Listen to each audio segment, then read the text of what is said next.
For years, I was trying to help my son see that you could spend your whole life dwelling on something that you have absolutely no control over. In this particular situation, it was his height.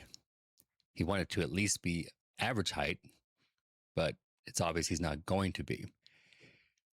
And he couldn't get that out of his head that he was too short. I wish I was taller and all that. It was just very frustrating to see him suffering over something that I knew didn't matter in the slightest. He's a great kid. I couldn't care less how tall he is. I don't care if he's 5'2" or 7'2". I don't care. And he has a lot to offer, and he's really good at many different things, and he does great in school, and he has a good life in front of him. And it bothered me to see him waste so much of his time and energy on how tall he was. But it didn't seem to matter what I said or how I said it. It just wasn't going into his brain the way it needed to so that he could see it for himself. But then it all changed. I took him to the AC/DC concert. They were in Denver on the 28th of July. I wasn't expecting it to be a great concert. I just wanted to see AC/DC live.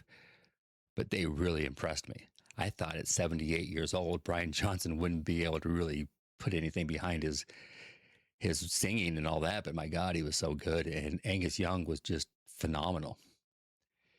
He did like a 20-minute guitar solo towards the end of the concert. And it was just so impressive. It was just so good. And after the concert, my son finally tells me, without me saying anything, I don't want to be taller. I'm happy with my height. He saw what he needed to see. He saw someone who was only 5'2" tall, absolutely command on stage in front of tens of thousands of people. And height, it didn't matter in the slightest.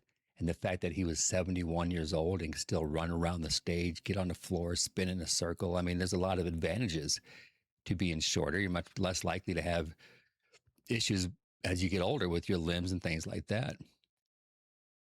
And he finally saw what he needed to see, but it wasn't his therapist. It wasn't me. It wasn't anyone who was trying to convince him not to worry about it. It was someone who was just being themselves, doing what they loved, and absolutely killing it. So it was just so great. The money I spent on the concert did more for him mentally than any of the money spent on therapy, because he finally saw what I was trying to tell him, but he had to see it for himself.